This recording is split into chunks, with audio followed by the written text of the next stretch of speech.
situation of national security for them. I think that, Iran is right next to them. And I think they just want to, and I mean this literally, I think they just want to wipe them out and not have to deal with them anymore. And Israel will try to wipe them out if it comes to that. They're not going to be held up by anybody. In America, we'll have protests, we'll have, people saying it's wrong to do this, wrong to do that. But Israel, they're not going to care. They're just going to go in there and wipe them out. If they have the chance, and this is their best chance ever. So I think they will make a move. Hi, and welcome to another Just Informed Talk episode. Today, we're joined by a special guest, a good friend of mine I've known for, we were talking about this before, almost a decade, maybe. We're close to it, probably a decade. He's a military intelligence insider, and I'll let you listen to him for his explanation on who he is exactly. But we know him as Chris, and he's made a few appearances here on the show to give us a breakdown of what's going on in the world. And today is no different. So we're going to have a conversation with Chris. Welcome to the show, Chris. How are you doing? I'm doing well, Craig. Thanks for having me on, and thank you to your audience for being here today. Well, it's a pleasure to have you on, as always. And I do want to get into some interesting topics. Today, the topic will be nuclear war. And it seems like we're on the brink of it. And there's a lot of people out there with a lot of information. I want to hear your take on it all. Before we do that, though, Chris, give the audience just a quick rundown of your background and, your history, as it were. Sure. I'm an Air Force veteran. I worked, originally I went in as a crypto linguist, and I was, it's a funny story, maybe I'll tell you one day, but I was found basically by the Inspector General after an issue took place on base, and was cross-trained from crypto linguist to the human intelligence specialist field under the banner of the Inspector General of the Air Force. After that, I worked for the Defense Intel Agency for a bit, and now I'm freelance. I do contract work. Keep it ominous. I like that. But we really want to discuss today, just in this episode, what's going on in the world. So as we speak, there are reports circulating all across the internet that there is an imminent war about to break out in the Middle East, and that Iran will be the target of what seems to be, people are insinuating at least, a nuclear first strike that is imminent. Now, we've had reports just today of massive internet and cell phone coverage outages across the country, coupled with this chatter that keeps building and building and building, describing a war. Do you think, well, first of all, Chris, what do you think is actually going on? And is there an element to this that is a part of the psychological warfare that they want the people in Iran to see and hear? Well, I think, first and foremost, let me preface with saying that I don't think we're very close to a nuclear war as far as one country shooting a nuke at another one. However, I think when situations where a country is falling apart, like Iran is right now, in this very moment, hundreds of thousands of protesters, rioters, actually, and they have weapons. So the rioters are fighting the state police, and the point I'm getting at is that when a country is falling, or it's about to fall, people tend to come in and do bad things. And if Iran has any nuclear capability, even a dirty bomb, I have no doubt that they'll release it somewhere, kind of a swan song type thing. But I don't think that would translate into a nuclear war. But I do think there's a high propensity they would use a nuclear warhead. So you think there might be a detonation of a nuclear bomb? Do you think that would be something in where they false flag themselves to get international support for their cause, or would it be something that they've smuggled into another country, that they set off maybe a sum of all fears situation, smuggled into a major city somewhere in the West or somewhere in Israel, something like that? What do you see that? How do you see that all happening? I think it's the first option. I think that if it is to be released, it would be released by Iran on Iran. And the reason that they would do that is that they know that their entire system is going to be gone very soon. And after what happened in Venezuela recently, I think that they know that, it could happen at any second. So the best way to deal with something like that when you're in that position is use a sledgehammer and get somebody looking the other direction and blame it on another person. And that would be in my opinion, that would be the perfect that would be the only way out for them. It's not going to get them out of it, but they could use that as you suggested. Yeah, so they could garner international support for their cause to say we're the victim of this, this aggression that is, unfounded and so on. Yeah, because I've seen Russia coming out with their statements saying that, any escalation in the conflict with Iran is unacceptable because obviously there's an alliance there. I've also seen Israel coming out in very strong language saying that, they have an interventionist policy that they're going to enact at some point if nothing is done. I've seen Trump kind of tell Iranian protesters via Truth Social that he's going to intervene on their behalf. You have all these protesters who I don't know if they've been hung as of now, but they were set to be hung, as it were, and killed for their dissidence to the regime. So the whole situation seems to be flying off the handle, flying off the rails quicker than it should be. But is this all sort of, you think, a part of the plan? I mean, are we just watching it all unfold? Has this all been, we were told this was going to happen eventually. So is it a foregone conclusion in your mind, or do you think we still can avert this somehow? Well, I think the prime mover of Iran is Israel. I think that if there's going to be an attack back and forth, it's going to either begin with Israel or they're going to respond. And the reason I bring up Israel in this is that this is the best chance they have ever had in their entire existence as a state to be rid of Iran. They have the best opportunity right now to get rid of them. So I think they're going to take it, and I think they're going to do whatever they can to do it. As, in all honesty, as they should. If you want the best for your country, you have to protect it. And considering what's going on with Iran, I think that they will make a move. I'm not saying I support or not support it. I'm just saying I think that's what will happen. I think I think Israel will start something to push it forward because they definitely want to get rid of Iran. And I think you're right in that it's kind of like, I try to look at this from a purely like objective standpoint of like what is going analytical, saying like what's going to happen, what's likely, what's not likely. But one thing people are pointing out, you listen to a lot of arguments from people who are anti-Zionist, anti-Israel, particularly, we have this faction that's growing here in the United States, the America First movement, championed by people like Nick Fuentes, who point out Israeli influence in American politics and how it's had a net detrimental effect over a certain period of time. And wherever you fall on, whatever side of that you fall onto as far as your standpoint or belief, there is some truth and validity to the fact that Iran is one of a few countries left in the world that don't have a Rothschild-backed banking system, right? When you look at Venezuela, Iran, there's North Korea, and then there's a few other small ones, I think. Those countries are the ones that seem to be targeted time and time again. Is this, do you see the correlation there in all of this, or what do you think about that?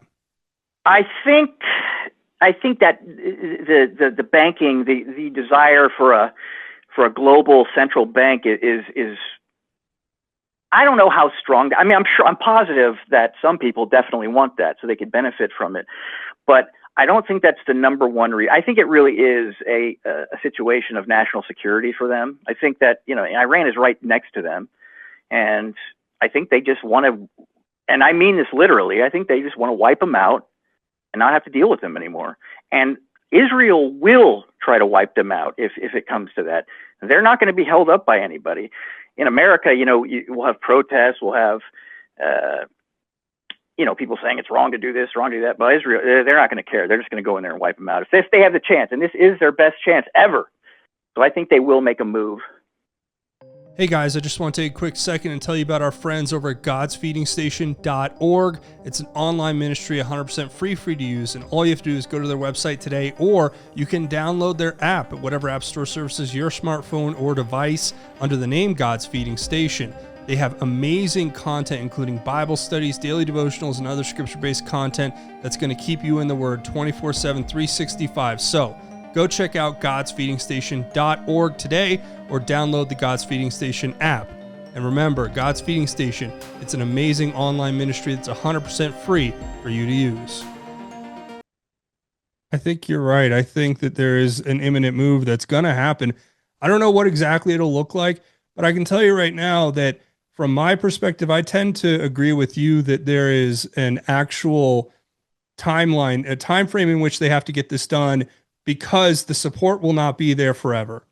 And Correct. they've built up this sort of coalition of support right now that they could use. And eventually, I mean, you have to think Russia and China have been basically emasculated on the world stage right now. They're weak, especially given what happened in Venezuela, especially given the reassertion of American, exceptionalism and this sort of manifest destiny, whatever you want to call it, attitude that Donald Trump has reinvigorated in America. And I think that, our support of Israel, no matter whether you support Israel or you don't support Israel, there is a relationship there, an alliance there that has to be, you can't discount it. You can't just throw it out, right? Yeah, I first, and to go back to what you were saying earlier, Fuentes is right that there is too much influence from Israel in American politics. He's 100% right, and a lot of the times people will say, "Oh, that's anti-Semitic." No, it's not anti-Semitic, and I absolutely am sick and tired of hearing that. Some people, or it's okay to criticize what you see if something is wrong, and there is a deep influence. So he's 100% right on that. However, I think that in the case of Iran, I really do think it is a national defense situation. I think that they just want to get rid of him. Yeah, and I think this also goes into the larger geopolitical game the war that's being waged right now, where you have the three main superpowers right now, the US, China, and Russia, all vying for their, share of the global, the global system, as it were, right? The global economy. Everybody's trying to fight for their piece of it. Trump, with his reassertion of the Monroe Doctrine, with what happened in Venezuela, I think, is a part of it, but I think it also is protecting the multi-trillion-dollar investment that we've made in the Middle East over the last, several decades, whether for better or worse, right? For better or worse. A lot of people pissed off about what happened in Iraq. A lot of people pissed off about what happened in, Syria and Lebanon and Yemen and, you name it, right? But at the end of the day, or Libya, did I say Libya? Either way, we've made this massive investment in this region of the world. And once we're pushed out, and if Israel falls, who is our strongest nuclear ally in that region, right, then every Middle Eastern country is going to take their cut. Russia's going to take their cut. China's going to take their cut. So it's not like we're this imperial force. Everybody wants to paint it as we're the imperial force who's invading and colonizing. No, we're actually protecting Western civilization as it stands right now, right? I agree. Yeah, it is. And I'll tell you the truth, Craig. At this point in my life, I don't care when people say, "Oh, you're acting like an empire." I don't care. So what if we are? What are you going to do about it? I'm at that point. Yeah. Because it's just a tired argument. Nothing intelligent ever comes from it. It's kind of like a preschooler just repeating the same thing over and over again. It's just ridiculous. So I don't even bother with that anymore. I agree. I think, I tend to, the older I get, the less interested I am in hearing what other people think about my opinions. Although I'm open to hearing other thoughts and debating them. But this kind of is the situation as it stands right now. And obviously, you think we're not close to a nuclear war as much as we are to this like sort of nuclear false flag. Briefly walk us through, a dirty bomb release, right? Let's just say hypothetically, Iran does this, they bomb themselves, they stage a false flag, probably with the help of Russia, I'd imagine. What happens next? What happens as far as the destruction or as far as geopolitically? I think geopolitically would be more appropriate to talk about? Well, I think the first thing that would happen is that the Democrats and the leftists, actually, the Western country leftists in general, I don't know, I forgot what they're called in some of the other countries, but leftists in general, I think that they'll take to the podium and they will absolutely blame America because they have proven time and time again that they're anti-West. I mean, so I think that'll be the very first thing that happens, and they'll muddy the waters in the media, and that'll be all we hear about for weeks on end, about how America did something terrible. And, that they'll frame it kind of like in a way of, should America, be held as a suspect for this? Stuff like that. You know how the media does it. They'll play with words, and that will be what happens in the West. However, as far as the Middle East, well, I think Iran's days are, I think the current regime in Iran, I think they're done. I think they'll be done within a few months at most. I don't know if you remember, but a few months ago, I told you that, be careful for the next 3 months because there's going to be two big things. This is one of them. And I think that I think their regime is going to be gone very soon.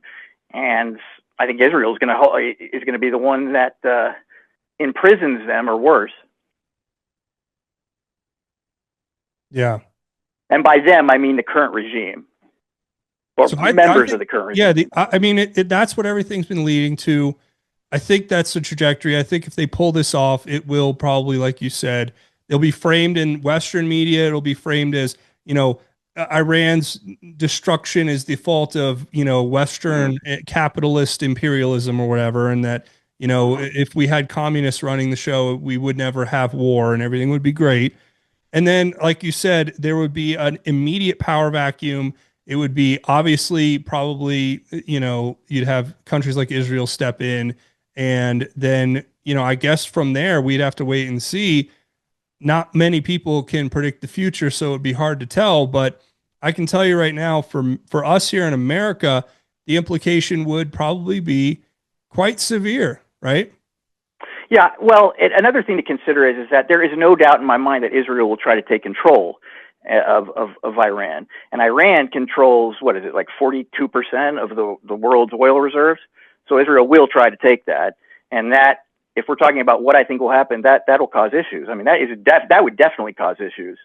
Yeah, I mean, I think the immediate impact would be Iran would try to stop the traffic through the Strait of Hormuz, which they've attempted to do sort of in a way previously.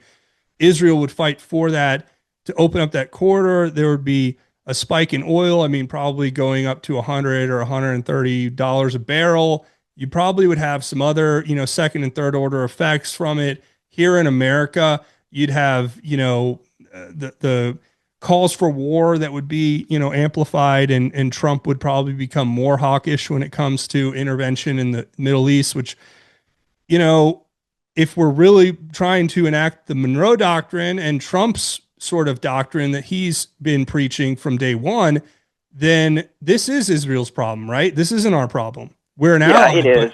But it's not we're not going to foot the bill on it. Yeah, and I don't think we'll have boots on the ground, but they'll be behind, the shadow. We're not going to have any obvious boots on the ground there. It'll probably be all Israel. But at the same time, the more I think about it, if we do have boots on the ground, then we can stake a claim, because there's no way that our government, ours in America, they're not going to want another country to take control of, that much oil when it's out there. We're going to try to take a chunk. I'm positive on that. Yeah, just like we've seen down in Venezuela. So I think that that's an interesting conversation with regard to all of that. And that's kind of where I see it all heading. Any final prediction on that? Well, I'm sure we're going to go into Venezuela next, so I'll get into it more. But it is an interesting thing that these two countries were hit back to back as they were. The riots that are taking place in Iran, those are obviously planned. I mean, those are. I don't know how they did it over there. I'm sure I could come up with a few ideas, but that right there is the CIA riling them up and using them as foot soldiers, while a lot of bad stuff is probably happening behind the scenes. People are probably getting hit left and right. Yeah, I mean that is a whole nother topic we didn't even go into are the protests there against the regime that you pointed out are probably being sort of fomented and spurred on by intelligence assets from the West. I'd imagine both Israeli and American have huge interests in destabilizing the regime, obviously, and that's why they're pushing it. That's why they're highlighting it. That's why they're putting a big spotlight on it. Trump's putting out truth socials about it. I mean, this was what I was saying earlier about the psychological warfare element to it all. Like, there's a reason when I scroll through my, social media feeds, I'm seeing, these posts that have huge engagement saying like nuclear war imminent with, Iran's about to get bombed, nuclear bombs incoming. I think that is a part of the psychological warfare component to it all. They want those posts to be amplified. They want that message to be sent. They want it to be seen. That's why Iran's shutting the internet down. That's why they're launching massive operations with military grade jamming technology to knock out the Starlink systems that are, connecting to the internet there on the ground, which, by the way, kudos to Elon Musk for creating a portable satellite internet system that can be smuggled into a country in mass and provide cool, right? mass internet connectivity that is almost unmitigated and uncontrollable, right? Yeah, it's pretty cool. You could just kind of fly over with the drone and just send out the signal, and everybody gets to view what the government doesn't want them to view. Yeah, they're Wi-Fi drones. They just fly around in circles with and you public Wi-Fi you can just hook right into. It's actually. Can you imagine the cops coming over to their house like, you were on the internet? Oh, what, and yeah. You imagine the answer to that? Well, what am I supposed to do? It just came on. Yeah, he's like, I turn on my laptop and it says Elon Musk Wi-Fi. I just say click yes. I click yes. It's like, all right. I click yes. Aloha Akbar. Yeah, exactly. I was posting how much I love this regime. What I was saying, it's love. I read Ayatollah is great. Yeah, seriously, and then they'll still get dragged off in that regime. They'll still get dragged off. They'll still drag them off and shoot them. It's not even.